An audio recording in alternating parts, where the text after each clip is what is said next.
Gold, trusted gold buyers. మీరు తాకట్టు పెట్టిన బంగారాన్ని విడిపించి ఈ రోజు ఉన్న మార్కెట్ ధరకు కొనబడను.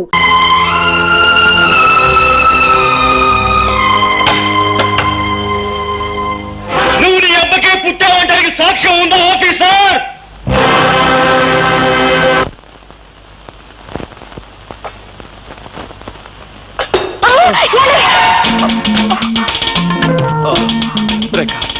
సమయానికి నువ్వు వచ్చి పట్టుకున్నావు కాబట్టి సరిపోయింది. లేకపోతే కింద పడిపోయి ఏ కాలో విరగొట్టుకునేవాడిని. దాంతో గుడ్డితనానికి తోడు ప్రత్యేక ఆకర్షణగా కుంటికాలు ఒకటి మిగిలిండేది. అసలు నా తోడు లేకుండా ఎందుకు కదిలారు?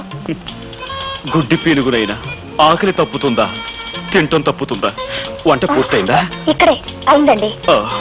రండి.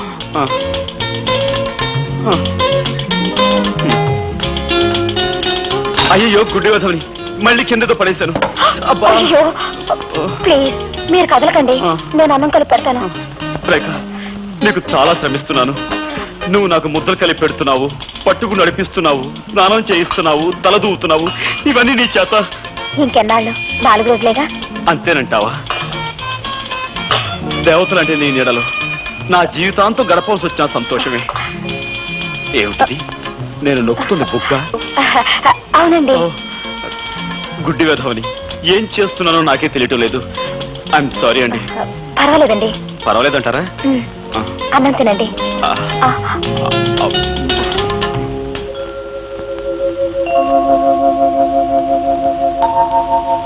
ఏమండి?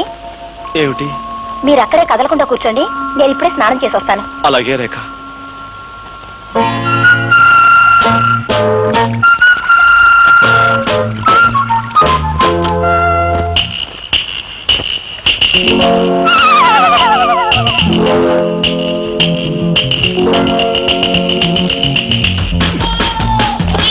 అయ్యో నన్ను రక్షించండి, నన్ను కాపాడండి. ఏమండి? అయ్యో హెల్ప్ హెల్ప్ హెల్ప్. ఏమండి నన్ను రక్షించండి, నాకు చాలా భయంగా ఉందండి. ఏమండి? ఏదో మీద పడిందండి, మెత్తగా దూదు బోట్ల మీద పడేసరికి నా గుండె అదిరిపోయిందండి. అందుకే మిమ్మల్ని కేకేశాను. ఇంతకీ ఏమిటండి అది? పిల్లండి, ఏ బల్ల మీద నుంచో మీ మీద దూకుంటుంది. పిల్ల? దాని కారణంగా మిమ్మల్ని కంగారు పెట్టాను. ఏమండి ఏమిటండి ఇదంతా తడితడిగా ఉంది? సబ్బు. సబ్బా? అంటే మీరు సగం స్థానంలో ఉండగా పిలిచానా? అయ్యో మిమ్మల్ని చాలా ఇబ్బంది పెట్టాను. ఐఎమ్ సారీ రేఖ. పర్వాలేదండి. గుడ్డి కళ్ళు గుడ్డువైనా సబ్బు పడితే మణుతాయి కదా. అమ్మా, సబ్బు పడి కళ్ళు మణుతున్నాయి. ఏమండి? ఇదో కళ్ళు కడుగుతాను. అలాగేనండి.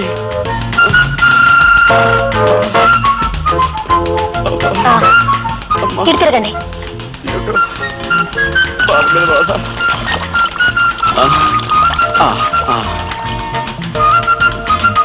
అది షాంపూ అండి.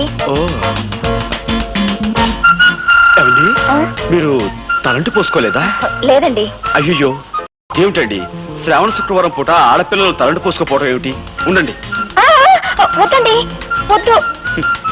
ఏమండి ఒక గుడ్డివాణ్ణి తీసుకొచ్చి మీరు ఇన్ని సేవలు చేస్తున్నారే, అలాంటి మీకు కనీసం ఇదైనా చేయనియండి. ఇలా చేసైనా సరే మీ రుణం తీర్చుకోనివ్వండి. ఏమండి ఈ కళ్ళు లేని కబోదు గురించి మీరు సంకోచిస్తున్నారా?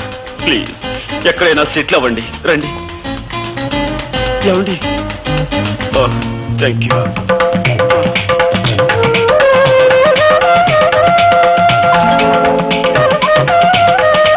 ఏమండి ఇంతకు ముందెప్పుడు అమ్మాయిలకు తలంటు స్నానం చేయించలేదు. కరెక్ట్ ప్లేస్ లోనే చేస్తున్నాను కదా. ఏమండి మీరు చారల టవల్ కట్టుకున్నట్టున్నారే, అదే ఆకుపచ్చ, పసుపచ్చ, తెల్ల చారలది. ఇదేమిటండి పిన్నిసులా ఉంది? బుజ్జిముండా, పందెం కాసి నన్ను 3 సార్లు వెర్రి వెధవం చేస్తావా? ఏ తండ్రి కూతురుతో చెప్పుకోలేని నా ఛాలెంజ్ ఏమిటో తెలుసా? నీకు ఈ విధంగా తలంటు స్నానం చేయించడం. అంటే మీకు అంత కనిపిస్తుందా? ఆహా, ఇన్నాళ్ళు అన్ని 3D ఎఫెక్ట్ లో చూస్తూనే ఉన్నాను.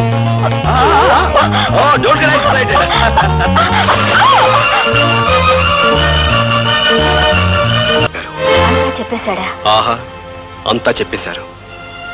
చేతులెత్తి దండం పెట్టినా, న్యాయం చేయమని దీనంగా ప్రార్థించిన కేవలం సాక్ష్యాధారాలు లేవంటూ పట్టించుకోని సంగతి నిర్దాక్షిణ్యంగా వెళ్ళగొట్టిన విషయం నీతో చెప్పేశాడా? ఆయన చెప్పలేదమ్మా, ఇప్పుడు నువ్వే చెప్పావు. పోలీస్ ఆఫీసర్ని అవతల వారి నుంచి నిజం రాబట్టడం నాకు పెద్ద కష్టం కాదమ్మా. నాకు ప్రమోషన్ వచ్చే సంగతి నీకు చెబుదామని వచ్చాను. కానీ ఇప్పుడు నీకు న్యాయం చేయని వ్యక్తిని ముందుకొచ్చి చేతులు జోడించి దయచూపని ప్రార్థించేలా చేస్తాను. వద్దు బాబు. రేఖ, నాతో రా.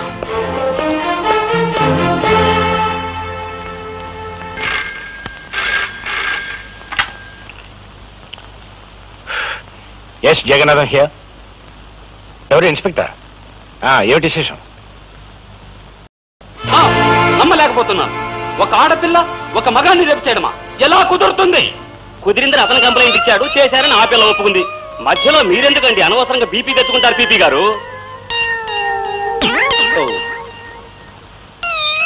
బాబు, ఇవి నక్షత్రాల్లో ఉన్నాయి. డాక్టర్, అవి నా మానాన్ని అతి దారుణంగా దోచుకునే సమయంలో అవి చేతుగోళ్లు నా భుజంలోకి దిగబడ్డాయి. కావాలంటే నా పేక మీద చూడండి, దంతక్షతాలు కూడా ఉంటాయి. కొరికిసిందా? అవును డాక్టర్, పెళ్లి కావలసిన వాణ్ణి, ఆస్కలిత బ్రహ్మచారిని, నీకు తమ్ముళ్ళంటి వాణ్ణి నా మానాన్ని దోచుకోవద్దని ఎంత బ్రతిమిలాడినా, ఎంత ప్రాధేయపడినా అవి నా మాట వినిపించుకోకుండా. ఆడపిల్ల మగవాణ్ణి రేపు చేయడం ఏమిటయ్యా? చాలా విచిత్రంగా ఉందే. అదెలా సాధ్యం? ఎలాగంటే ఆ సృష్టి కార్యం జరగడానికి నువ్వు సంసిద్ధుడు అయ్యావు అంటే నీకు స్పందించే ఉండాలి మనస్సు. నువ్వు సంసిద్ధుడు కాకపోతే ఆ సృష్టి కార్యం జరగదనే చెప్పాలి. నువ్వు సంసిద్ధుడు అయ్యి ఆ కార్యం జరిగిందంటే బలాత్కారం కింద రాదే. లాయర్ గారు, అరిటాకులు అంటే నా జీవితాన్ని ముళ్ళు లాంటి ఆడపిల్ల ముక్కలు చెక్కలు చేసిన తర్వాత కూడా మీరు ఇలా మాట్లాడడం చాలా అన్యాయం. ఇన్స్పెక్టర్, మీరు ఫోన్లో చెప్పిన నిజమేనా? అవును సార్, పట్టపగలు పార్కులో మీ అమ్మాయి గారు ఆయన్ని మానభంగం చేశారండి. What rubbish talking? అయ్యా, ఈయన భుజాల మీదున్న నక్షత్రాలతోనూ ఈయన పీక మీదున్న దంతక్షతాలతోనూ మీ అమ్మాయి గోళ్ళు పళ్ళు పరికించి చూడగా ఎంత ట్యాలీ అయితే మాత్రం అమ్మాయి అబ్బాయిని రేపు చేయటం? సార్, పీకే నాలాంటి పెళ్లికి ఎదిగిన కొడుకుండి వాడు అతి దారుణంగా బలాత్కరించబడి ఉంటే అప్పుడు మీకు తెలిసొచ్చేదండి. పెళ్లి కాని పవిత్రమైన అస్కలిత బ్రహ్మచారిని ఇలా పాడైపోతే తలెత్తుకుని ఎలా తిరిగేది, సమాజంలో ఎలా బ్రతికేది? కావాలంటే అందుకు ప్రత్యక్ష సాక్షులు ఉన్నారు. అవును బాబు, ఆ పిల్ల అబ్బాయి మీద కురికి చొక్కా లాగేసి ప్యాంటు పీకేస్తూ తుప్పల పక్కకు తోసిపోయిందండి. ఈ అబ్బాయి అరుపులు, ఆ తుప్పలు కదిలిపోవడం నా కళ్ళలో చూసామండి. ఈ రోజులో మగవాడి మానానికి భద్రత లేకుండా పోయిందండి. ఏమిటమ్మా ఇది? నిజమా? అవును డాడీ. కర్మ, ఎందుకు చేసావు అలాంటి పని? డాడీ, యాపిల్ పండు లాంటి అతన్ని చూడగానే నన్ను నేను నిగ్రహించుకోలేకపోయాను. ఆవేశంలో అలా రెచ్చిపోయాను. జరిగిన దానికి నన్ను మన్నించండి. ఒక కన్నె పిల్లవాడిని దయా దాక్షిణ్యాలు లేకుండా ఆడదన్న అహంకారంతో అతి దారుణంగా మానభంగం చేసిన ఈ నీచురాల్ని వదిలిపెట్టాను. ఏమైనా సరే కోర్టుకి ఇడుస్తానని కోల్పోయిన నా బ్రహ్మచర్యం మీద ప్రమాణం చేసి చెప్తున్నాను. Thank you doctor. సాక్షులు రండి.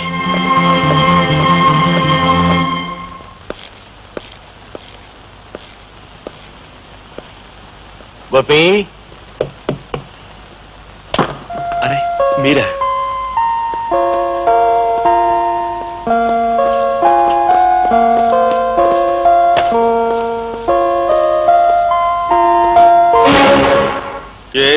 చెప్పండి. అదే బాబు, అమ్మాయి మీద నువ్వు ఇచ్చిన కంప్లైంట్ విత్డ్రా చేసుకుంటే. దాందే ఉందండి, నేను విత్డ్రా చేసుకుంటాను. కానీ చూసిన సాక్షులు ఊరుకోరే. వాళ్ళను కూడా ఎలాగో ఒప్పించి. నిజమే, కానీ రాకరాకొచ్చి ఒక్క కేసుని మా లాయర్ వదులుకోడే.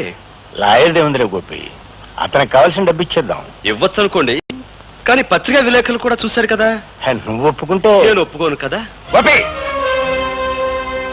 నీ మాటలను బట్టి చూస్తుంటే నన్ను ఎలాగైనా బజారు కొలాగాలనుకుంటున్నావని అర్థమవుతోంది. నేను నీకేం అన్యాయం చేశాను? మీరు అన్యాయం చేసి నాకు కాదు, అదిగో అడు చూడండి. ప్రపంచంలో ప్రతి ప్రాణిని ప్రేమగా మమతగా చూసుకునే ఆ కరుణామూర్తికి నువ్వు అన్యాయం చేశావు. 20 సంవత్సరాల క్రితం చట్టానికి ప్రతినిధిగా ఒక పల్లెటూళ్ళలో నువ్వు పనిచేస్తున్నప్పుడు దీనంగా నీ ముందుకి స్త్రీ వచ్చింది. మోదుబర్ల దౌర్జన్యం నీతో చెప్పుకుని న్యాయం చెయ్యమని, తనని కాపాడమని కన్నీళ్లు పెట్టుకుంది. కాని డబ్బున్న వాళ్ళ కమ్ముడు పోయిన నువ్వు సాక్ష్యం లేదు, రుజువు లేదు, ఆధారం లేదు. ఆమెను నిర్లక్ష్యం చేసావు. ఆనాడు నువ్వు చేసిన నిర్లక్ష్యమే ఒక నిండు కుటుంబాన్ని సర్వనాశనం చేసింది. ఆమెని వీధిని పడేలా చేసింది. నేను ఎక్కడో ఎప్పుడో సబ్ ఇన్స్పెక్టర్ గా ఉన్నప్పుడు 1,00,000 కేసులు వచ్చుంటాయి. ఇవన్నీ ఎక్కడ గుర్తుంటాయి? మిస్టర్ జగన్నాథం, నేను చెప్తున్నా నా తల్లి గురించి. కేవలం సాక్ష్యం లేదన్న కారణంగా ఆమెను నిర్లక్ష్యం చేసి అన్యాయం చేశావు. అందుకు ఇప్పుడు నువ్వు ఆమెకు క్షమాపణ చెప్పుకోవాలి. చెప్పకపోతే నీ కూతురు మీద కేసు వేస్తాను, కోర్టుకు లాగుతాను. బాబు ఏమిట్రా ఇది? ఆయన నీ పై అధికారి, ఆయనతో నువ్వు ఇలా ఘర్షణ పెట్టుకుంటే ఎలా? అమ్మా, ఈయన పై అధికారే కావచ్చు, ప్రెసిడెంట్ స్టేట్సే కావచ్చు, కానీ ఇక్కడ అన్యాయం జరిగింది నా తల్లికి. బ్రహ్మరుద్రాలు దిగొచ్చినా సరే ఈయన క్షమాపణ చెప్పుకుని తీరాలి. All right.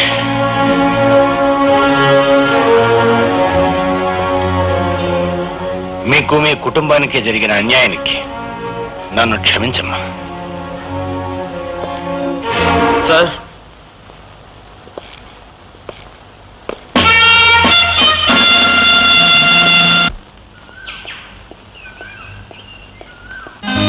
ఏంటిది బలిలాగా? బల్లిలా కాదు పిల్లోడా, ఈ దేశం ఎలాగో నా మీద రేపిస్టని ముద్ర వేసింది. ఇక నాకు ఈ జన్మలో పెళ్లి కాదు. కనీసం నిన్నొక్కసారన్నా రేప్ చేస్తే ఆ తృప్తైనా మిగులుతుంది. ఏంటి, నువ్వు నన్ను రేపు? ఏమిటి, కొంపదీసి నిజంగా రేపు చేస్తావా? అవును, ఇక్కడే ఇప్పుడే. చూడు, ఒక ఆడపిల్ల ఒక మగవాడిని రేపు చేయటం అంటే అంత సులభం కాదు. దానికి తగినంత బలం కావాలి. బలం కావాలంటే ఏం చేయాలి? అది ఊరపిచ్చుకుని లేహ్యాన్ని బాగా తినాలి. ఊర పిచ్చుకలేసావా? తర్వాత మదన కామరాణి భస్మాన్ని నీళ్ళలో కలుపుకుని తాగాలి. ఆ తర్వాత ఎక్సర్సైజ్ చేయాలి, యోగాసనాలు వేయాలి, బస్కీలు తీయాలి, దండీలు తీయాలి. ఇవన్నీ చేస్తూ ఉంటే నీకు బోల్డంత బలం వస్తుంది. ఆ తర్వాత రేపు చేసుకోవచ్చు.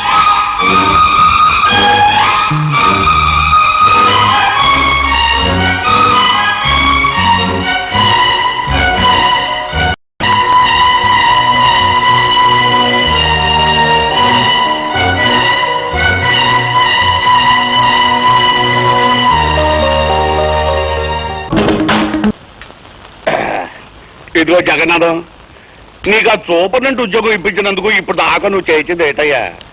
కాకి బట్టలు వేసుకుని లాఠీ కరుపుచ్చుకుని దొంగన కొళ్ళ పొడిచావు, అంతే కదా? అవకాశం అనుకూలించకపోతే నేను మాత్రం ఏం చేయగలను చెప్పండి. నేను మాట చెప్తా, తలకాయలు దగ్గర పెట్టండి. వారింటి తగలయ్యా, మాట చెప్తాదని అవుడు పేల్చినట్టు మా మొఖం దుంపుతావేటయ్యా, అపచకనం కూడాను. ఇదిగో నా తుమ్మునట్ట తిట్టబాకయ్యా. అదెంత జయప్రదమైంది అంటే పెళ్లిళ్లలో ముందు నా చేత తుమ్మించుకుని ఆ తర్వాతే మంగళసూత్రం కట్టిస్తారు. సర్లే, పల్లెటూరు నుంచి నిన్ను పానిగట్టుకు రప్పించుకుంది ఎలక్షన్ వ్యవహారంలో మాకు సాయంగా ఉంటావుని కానీ నీ తుమ్ముల చరిత్ర చెప్పి మా మట్టి పోగొట్టావుని కాదు. ఎందుకు ఏంటంటావు చెప్పు. ఆ భీమరాజు గారిని నువ్వు బయటికి రప్పించలేకపోతే ఎలక్షన్లో నువ్వు చవరం అయిపోతావు. నిన్ను నమ్ముకున్న మేమంతా డెప్పు కొట్టించుకుంటాం. ఆ తర్వాత మనం అడుక్కోవాల్సింది ఓట్లు కాదు, చెప్ప చేత్తో పట్టుకుని చిల్లరా. ఆపోయి అపచక్ర మాటలు పెద్ద చెప్పొచ్చావు కదే. దేవరాజు గారిని బయటికి రప్పించే పథకం నేను అప్పుడే జగన్నాథంతో చెప్పే ఉంచాను. నాకు కూడా చెప్పు. మరి ఇదిగో, ఈ మత్తు మందు ఫుడ్ లో కలిపి పెట్టేస్తే ఇది తిన్న జైలు కాపలా వాళ్ళంతా తొంగుంటారు. దాంతో దేవరాజు గారిని మనం బయటికి రప్పించేయచ్చు. ఎండన్ గా ఉంది ఐడియా.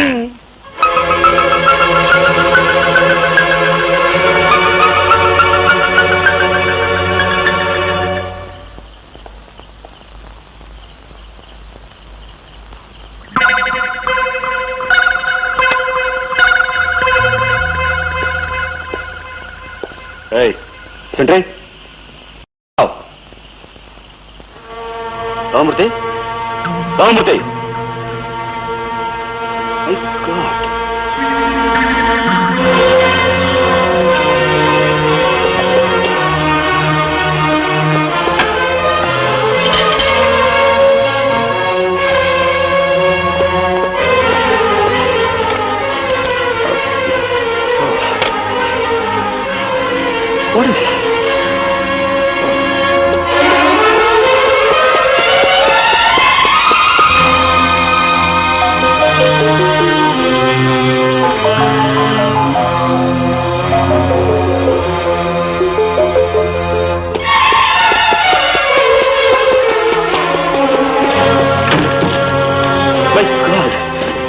What is జైల్లో ఏదో కుట్ర జరగబోతుంది.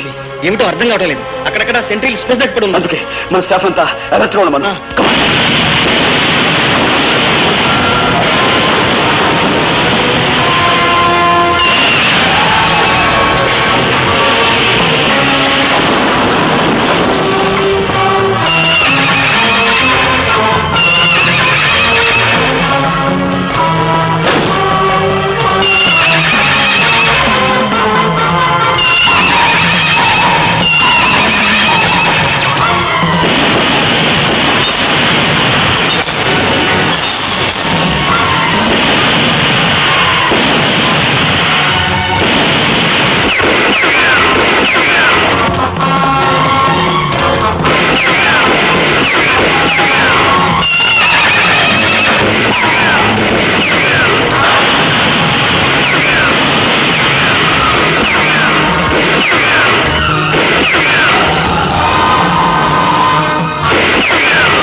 దండగొడ్లే ఆ రివాల్వర్ తీసుకుని మీరు కాల్చి మన ఇద్దరం పారిపోదాం. దండగొడ్లే వీడు బయటికి వెళ్తే మళ్ళీ ఘోరాలు తగ్గుతాయి. ఆ రివాల్వర్ ఇవ్వు.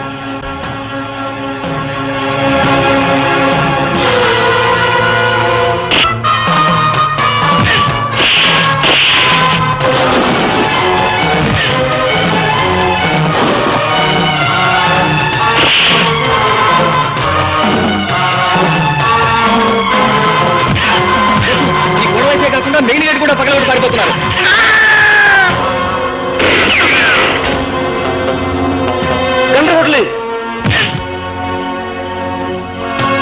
దండగొడ్లే ఇంత దాడి జరగడానికి కారణం ఆ భీమరాజే.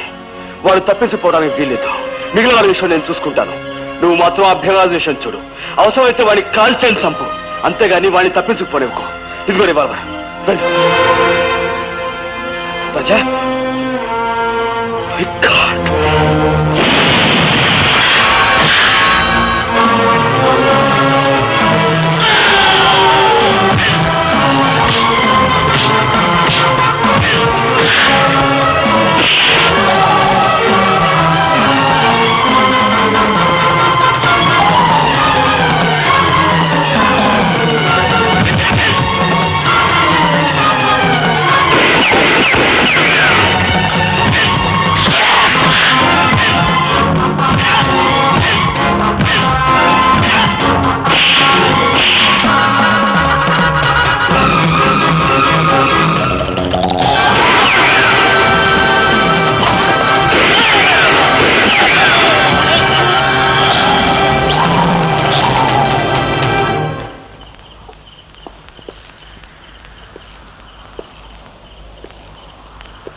ఎవరైనా తప్పించాలని మీరింత దారుణం చేశారో వారి శవం ఇదిగో నా చేతుల్లో ఉంది. మర్యాదగా లొంగిపోండి.